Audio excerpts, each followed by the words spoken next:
Fala galera, beleza? Para quem não me conhece, meu nome é Rafael, sou analista em engenharia de dados e no vídeo de hoje nós vamos falar sobre arquitetura de dados no ciclo de vida dos dados. Então fica até o final do vídeo, valeu! Então, pessoal, falando aqui sobre arquitetura de dados, né, dentro do ciclo de vida dos dados. Bem, arquitetura de dados, muita gente deve pensar que é simplesmente, é só fazer um desenho lá, um desenhozinho qualquer, sei lá, no SketchDraw, no Canva ou qualquer outro, no Paint, né, em qualquer outra ferramenta aí de desenho e mostrar só de onde o dado vai e para onde o dado vem. Mas é muito mais do que isso. Mas antes de começar, né, falar exatamente sobre isso, não esqueça de se inscrever no canal, curtir o vídeo, compartilhar, é de graça e você me ajuda bastante. Então, a gente tem que pensar que vai muito além disso. A gente tem que pensar em toda a estrutura, todo o fluxo, né, a qualidade, os ganhos, para quem a gente está fazendo esse desenho, né, esse projeto de quais são as tecnologias, quais são as ferramentas que estarão envolvidas em cada camada ali do ciclo de vida dos dados, que também, né, tá aqui dentro, o ciclo de vida de engenharia dos dados. Eu sei que eu repito isso sempre, mas é sempre bom reforçar, e até porque alguém pode querer ver esse vídeo aqui por último, lembrando que esse aqui é um dos vários vídeos que eu tenho sobre um curso, né, playlist sobre conceitos e fundamentos essenciais dentro da área de dados. Então, é pensar de forma eficiente e inteligente em como esse desenho irá funcionar, né? Como é que esse fluxo vai funcionar? Quais são as características de uma boa arquitetura de dados? Porque existem arquiteturas de dados ruins, né? Ruins. Então você pode ir lá fazer um desenho, colocar uma tecnologia A junto com a tecnologia B, que elas não se casam direito, ou que vai causar problemas de latência, vai causar problemas de qualidade nos dados, vai causar problemas relacionados à segurança. Então não é simplesmente, não é algo tão simples, não vai ter escalabilidade, enfim, outros vários pontos que a gente vai conversar aqui dentro do vídeo, né? Falando aqui sobre a parte que a gente já viu basicamente tudo, né? Hoje é o último. Então, lembrando que tudo isso aqui tem, né? Tem outros vídeos, tem mais de 20 vídeos aí gravados sobre essa parte de ciclo de vida dos dados, né? Onde você vai poder aprender sobre todas as partes, todas as camadas, né? Como tudo isso aqui funciona, que é muito importante e fundamental realmente para que você, mesmo que você não atue exatamente como engenheiro de dados, como arquiteto de dados, é importante você conhecer todo esse ciclo para que você consiga entender exatamente como o seu trabalho vai funcionar e como outras partes influenciam no seu trabalho, certo? Bem, eu tenho aqui dois exemplos simples que eu mostrei dentro de outros vídeos, quando eu fiz a explicação sobre ETL e LT. Isso aqui não deixa de ser, por exemplo, exemplos de arquitetura. Tá? Uma arquitetura voltada para o ETL, né? Eu não coloquei nenhum nome de tecnologia aqui, mas teriam tecnologias envolvidas aqui, talvez tecnologias específicas da Microsoft, da AWS, da IBM, enfim, de alguma empresa grande, ou a mistura, né, de várias tecnologias open source, um Airflow, com Airbyte, com Python, enfim. Você pode fazer várias combinações. É exatamente aí onde mora o perigo, né? É saber como unir essas tecnologias e fazer com que elas se comuniquem, né? Conversem entre elas de uma forma fluida, de uma forma organizada e de uma forma com que esse fluxo, né, funcione de forma correta. É muito mais fácil, obviamente, né, quando você vai lá, por exemplo, o Databricks. O Databricks, ele te oferece uma plataforma de dados que te oferece uma gama de serviços, uma gama de produtos, né? Inclusive até AWS,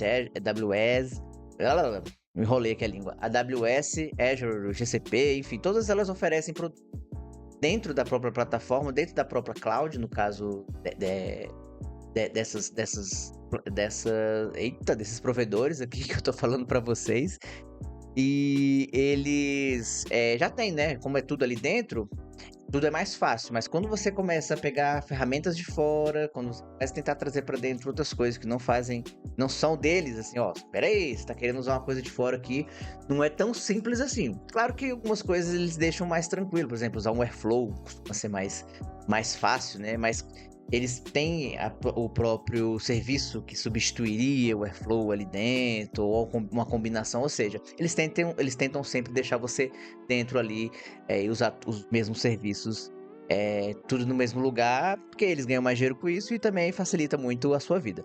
E tudo isso vai influenciar, obviamente, a sua arquitetura. Então, aqui, por exemplo, uma arquitetura voltada para o ETL, uma arquitetura voltada para o LT, a gente tem arquiteturas de engenharia de dados, por exemplo, arquitetura Lambda, ou arquitetura Kappa, né? E uma é uma arquitetura que é voltada para o batch, para o streaming, e outra é voltada só para o streaming, e cada um tem suas características, né? E a forma de ser trabalhado. Bem, pensando nisso, eu também pensei em mostrar aqui para vocês. Eu fiz um corte aqui rapidinho que eu tive que fazer um ajuste aqui na tela, tá?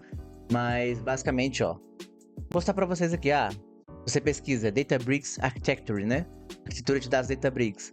Você vai ver que tem várias formas de se trabalhar, né? Tudo isso aqui vai depender do seu objetivo. Você tá entendendo? O meu objetivo igual eu te falei, é só batch, é só stream. A empresa quer ver os dados de uma forma, quer um data warehouse, quer um data mesh, quer um data lake, quer um lake house.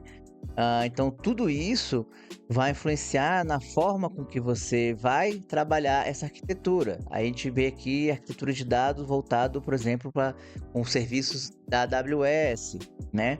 Então, esse desenho que eles fazem, né, que a gente faz, obviamente, que a gente tem que aprender a fazer, é exatamente aqui a arquitetura, ou seja, ele explicando o passo a passo, né? Para onde o dado vai, para onde o dado vem, qual é o serviço que funciona primeiro, o que funciona em seguida, né? Como isso vai influenciar em uma boa arquitetura, como isso vai influenciar no consumo dos dados, na segurança, em outras várias características, né? Eu tentei puxar aqui também, ó, mostrar para vocês que basicamente todas as clouds, né, têm modelos, né, de arquitetura que você pode estar utilizando para poder usar como base para os seus projetos. E isso é muito importante, vocês terem essa noção, tá? Então, a maioria dos projetos explicam de uma forma muito... A maioria das clouds, né, explica com muita precisão, né, com muita... bem tranquilo mesmo, assim, né? Deixa bem explícito o que eles estão querendo dizer ali em cada etapa. E aí, cara, claro, você vai ter que estudar cada serviço desses, né? Eu vou ter que fazer, eu acho que mais um ajuste aqui na tela de novo. Deixa eu ver aqui se volta sem cortar. Ó, cortou. Não, mas dessa vez eu não vou fazer corte, não. Eu acabei clicando no botão de cortar o vídeo no automático para poder ajustar aqui a tela. E beleza. E aí, quais são as características, né, de uma boa arquitetura de... Bem, algumas delas eu basicamente falei em todos os vídeos que eu gravei, né? Basicamente todos os vídeos que eu gravei, desde que eu comecei a falar de ciclo de dados aqui no canal, eu falei em algum momento, né? Segurança, usabilidade, confiabilidade, né? Ali as características de dados com qualidade, questões de DataOps, questões de governança, então tudo influencia. Mas eu citei mais algumas aqui para a gente conversar um pouco mais. Então, por exemplo, questão de excelência operacional, ou seja, como é que isso vai funcionar, essa operacionalização. Caraca, falei bonito agora, né? Saiu certinho. Essa operacionalização, como é que esse fluxo vai funcionar? Quem gerencia isso, né? Como é gerenciado? Realmente essa arquitetura, ela funciona ali de uma forma organizada? Aí envolve até também uma questão de orquestração de dados. Eu vou conseguir, né, operacionalizar tudo vai funcionar de uma forma orgânica, de uma forma correta.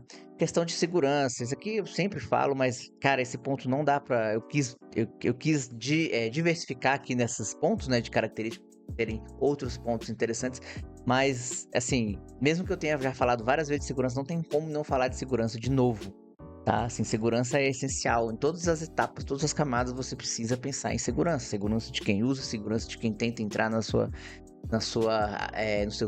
dados, né, no indivíduo de dados, no seu ambiente. A questão de eficiência e desempenho. Tá, beleza. Caraca, você tá usando aí megas tecnologias de última geração, só que essas tecnologias, elas não se casam direito e aí tá causando latência, os dados estão muito lentos para serem processados, ou ao contrário também. Às vezes a gente tá pensando aqui só em melhor, melhor, melhor, melhor, mas a gente também tem que pensar no bolso então, assim, você tá pensando em eficiência e desempenho, e aí você, pá, taca um Spark para consumir um CSV ou um Excel. Cara, não tem necessidade, né? Ou você vai, não, beleza, caracas, vamos entrar na empresa, sei lá, uma empresa milionária, mas que ainda tem a maturidade baixa, trabalha ali só com o Excel, né? E que o Excel é parte, né? Muitas vezes, uma parte importante, mas, enfim, é mais para consumo de dados. Mas aí a pessoa trabalha com Excel e não sei o que lá, e aí, pô, vamos botar o Databricks pra gente trabalhar com o nosso Excel. É tipo uma coisa que o pessoal costuma falar bastante, né? Um tiro de canhão para matar uma formiga. Então, pensar nisso, pô, eu preciso, quando for desenhar minha arquitetura, eu preciso pensar em tecnologias que façam sentido. Beleza, eu também tenho que pensar na questão da escalabilidade. Poxa, eu tenho que pensar que a empresa tem um volume de dados X. Isso é importante, por exemplo, em levantamento de requisitos, você entender qual é o consumo de dados da empresa. A empresa consome X megas por dia, né? Porque numa empresa pequena, vamos pensar que é X megas. Então, até ela chegar ao nível de gigas, petabytes, exabytes, para precisar de um Databricks, quantos anos isso vai levar? Vale mesmo a pena, mesmo pensando em escalabilidade, vale mesmo a pena já pensar nisso agora? Tá entendendo? Deixa a empresa, vai que a empresa demora 10 anos, daqui 10 anos não tem nem Databricks mais. Tá entendendo? Então, assim, pensar na eficiência e pensar no desempenho, mas também não exagerar na dose, tá? Tentar sempre buscar tecnologias que façam sentido e aí pensar nos próximos anos como isso vai acontecer. Ah, o próximo item, questão de automatização, ou seja, a gente quer que tudo funcione sozinho, mas isso não é simplesmente lá você você simplesmente programar. Isso também tem a ver com a parte de excelência operacional, ou seja, uma automatização, uma orquestração de forma correta, em que você consiga receber logs, consiga receber alertas se algo falhou, se algo deu errado, você conseguir dormir, né? Em relação a essa automatização. Porque se você cria uma automatização em que você está o tempo todo preocupado com ela, isso não é uma automatização. Isso é uma semi-automatização no máximo, né? Então, pô, será que eu estou usando uma ferramenta que ela é boa o suficiente com a minha arquitetura? Ela faz sentido com a arquitetura que eu tenho hoje? Às vezes você está usando tudo de uma plataforma. Por exemplo, vamos dizer que existe uma plataforma que não dê certo com o Airflow. Fechou? Beleza, aí eu tô usando toda a arquitetura baseada nisso, aí eu, vou enfiar um Airflow aqui para criar essa questão de automatização, e o Airflow não funciona direito com essas outras tecnologias, esses outros serviços de uma cloud XPTO, sei lá, exemplo, né, um exemplo aleatório XPTO. E aí, pô, você não vai usar o Airflow, né? Você vai ter que usar outra solução ou desfazer tudo que você já fez, né? Então, vocês estão vendo que a arquitetura não é tão simples, né? Não é só um desenho. Tem que pensar em todo o fluxo, tem que pensar em todas as camadas, como tudo isso vai funcionar. A parte de escalabilidade, que eu já falei agora, ou seja, o quanto os dados, né? O quanto eu vou ter ali, talvez, picos de processamento, às vezes a camada de geração de dados. A empresa que que você consome dados não deixou você consumir dados por 10 dias e do nada ela solta um pico e você precisa consumir 10 dias de uma vez, assim, voando. Será que a sua máquina ela tá adequada para poder fazer esse consumo? É algo a se pensar. E aqui, deixei por último a questão de contrafalhas, né? Fail recovery, né? A gente tem muito essa questão aí de não pensar em coisas que podem acontecer. E a cloud, felizmente, né, ou infelizmente para algumas pessoas, ela entra muito forte nisso, né? Você consegue projetar uma estrutura, né? Uma arquitetura, um ambiente em que você possa fazer essa replicação, em que você não tenha esse problema de escalabilidade. Se um servidor falhar, o outro vai funcionar já em seguida. Você vai ter ambientes e recursos para se proteger contra essas falhas, certo? Então tudo isso é muito importante. Galera, é isso. Vídeo sobre arquitetura de dados. Eu espero que vocês tenham gostado, né, dos vídeos até agora. A gente terminou essa parte aí de ciclo de vida dos dados, tá? basicamente, essa parte de conceitos e fundamentos, vamos dizer assim, essa primeira parte termina por aqui, tá?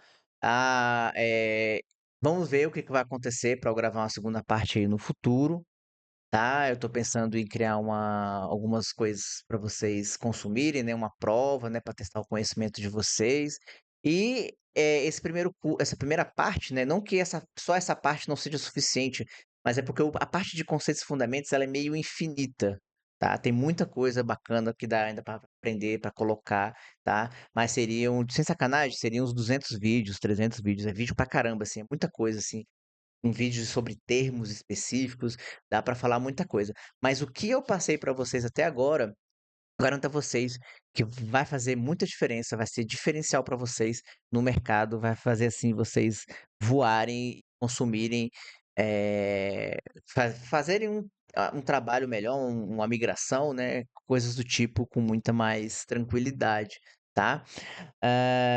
Mas já deixa aí, né? Esse vídeo aqui vai provavelmente estar rodando no final de abril ou maio, na ordem ali dos vídeos que eu fiz.